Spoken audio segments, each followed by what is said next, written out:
Hey, so with the holiday season upon us and Christmas just around the corner a few days away, today we are learning some very common Christmas and New Year's vocabulary that you're probably hearing people say, or maybe you've heard it in books or on TV shows or movies around this time. So let's go. First up, we have an advent calendar. Now, advent calendars come in lots of different shapes and sizes. They look very different.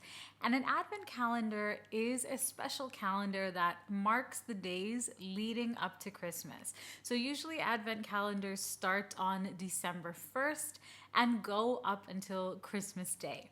It's very common to see advent calendars that have one chocolate for each day or one little toy for each day leading up to Christmas. They're also very common to give as gifts. So for example, every year my nieces had advent calendars to mark the days leading up to Christmas. Next up, we have 3 in 1. We have carolers, which is a noun. Carolers are people. We have carols, also a noun.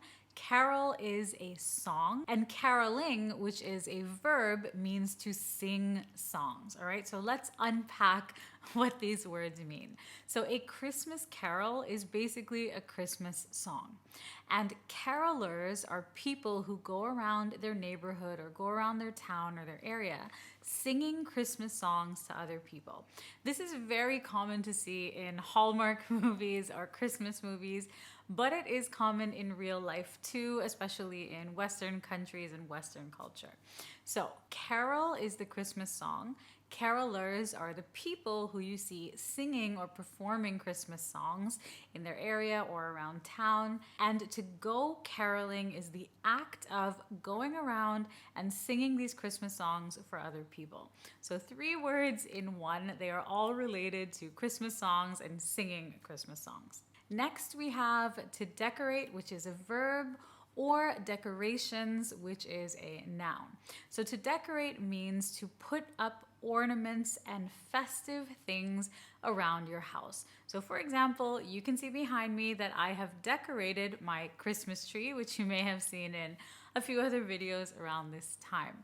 Now again, to decorate is the verb. This is the action of putting up the tree, putting things on the tree, and the decorations are the things that you see on the tree. So you see flowers and ornaments and little animals and little snowmen, lots of different things. These are decorations. So I love decorating for Christmas. I love Christmas decorations. My husband and I have recently moved into a new place, so hopefully next year we will have some more decorations that you can see. For now, I just have the tree, but it's a good start. Next up is Eve, the word Eve. So you've probably heard of Christmas Eve and New Year's Eve. Now this word Eve refers to the day before a holiday, and we most often use it with Christmas and New Year's. So Christmas Eve is December 24th and Christmas Day is December 25th. New Year's Eve is December 31st and New Year's Day is January 1st, all right? So some people celebrate Christmas on Christmas Eve, and in Canadian culture, we usually celebrate or have our big celebration on the 25th, which is Christmas Day. All right. So if you celebrate Christmas, let me know if you celebrate on Christmas Eve or Christmas Day, and let me know what you do on New Year's Eve to celebrate. Next up, we have the adjective merry. Merry. Now this Mary is pronounced the same as a woman's name, Mary, Mary. So merry is just another way of saying happy, joyful, or cheerful. That is why we wish people a Merry Christmas. It basically means Happy Christmas. We don't really say Happy Christmas, we more often say Merry Christmas. Okay, so Merry Christmas again just means happy, cheerful, or joyful. You can use this adjective for other situations, but it is most often used at Christmas time or around the holidays. Next up is an ornament.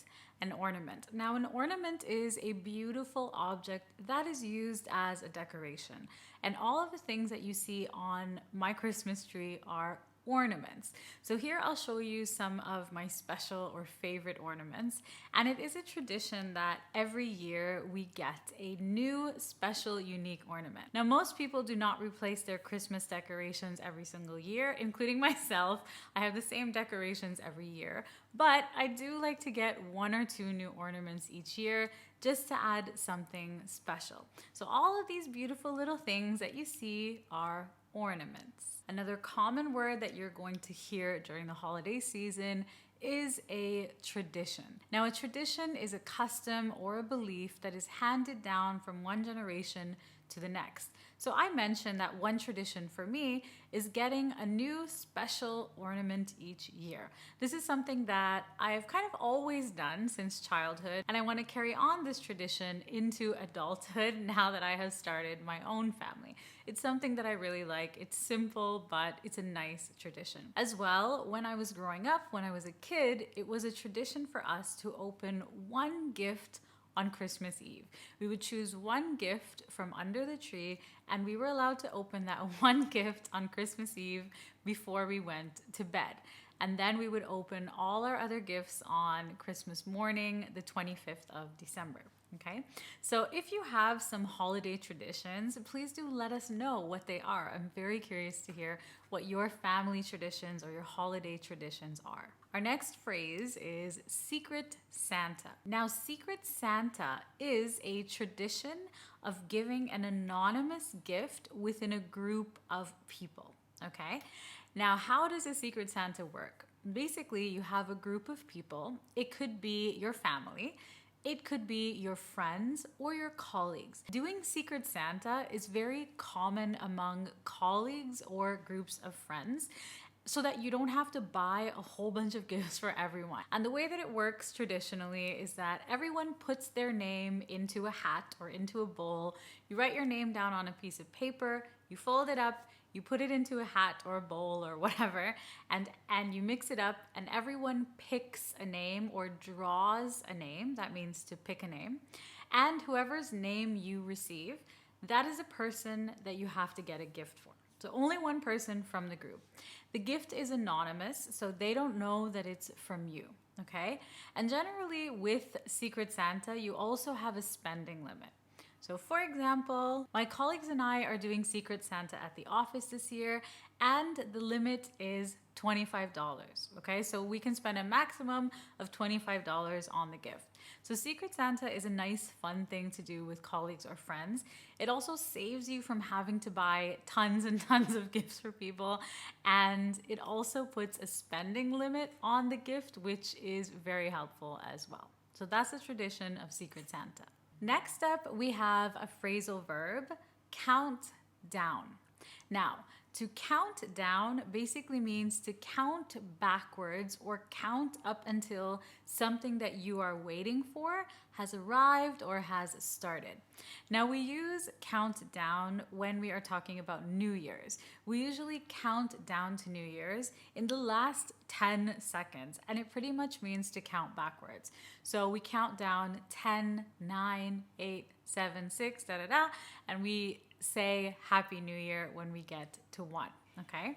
It's also common to say, I like to watch the countdown on TV. So this is when different countries welcome in the new year and they count down from 10. And when the clock strikes midnight, everybody screams Happy New Year.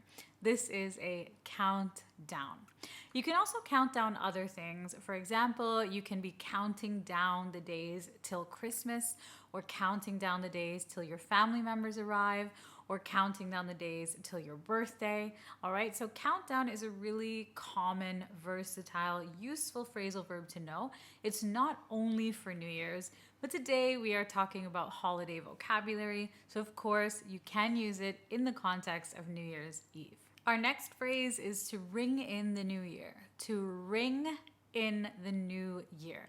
Now, to ring in the new year just means to welcome in or say hello to a brand new year. So basically, after the countdown, we ring in the new year. Again, just a way to say to welcome in the new year. So you might say, I'm ringing in the new year with family and friends.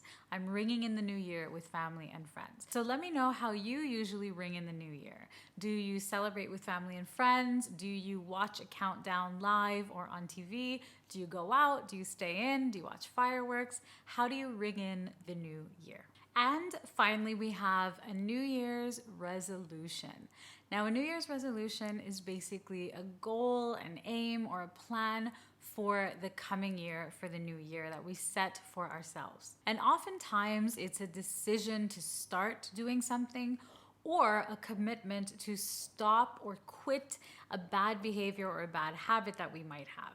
So for example, some very common New Year's resolutions are to quit smoking, to eat healthier, to lose weight, to spend more time with family. Your New Year's resolutions are totally up to you. Now I'm curious, do you set New Year's resolutions for yourself? How important is it for you? And if you do, feel free to share some of your resolutions with us down below. Now, if you are trying to improve your English vocabulary range and you want to learn phrases, idioms, phrasal verbs in the context of natural conversations, make sure to check out the weekly English Words membership. This is a self-study, self-paced online membership to help you boost your English vocabulary and your listening skills. I will link it down below so you can learn more. As well, I have created a free ebook for you, English Conversations Made Simple, that's also linked down below. I want to wish you a very Merry Christmas and a happy holiday season.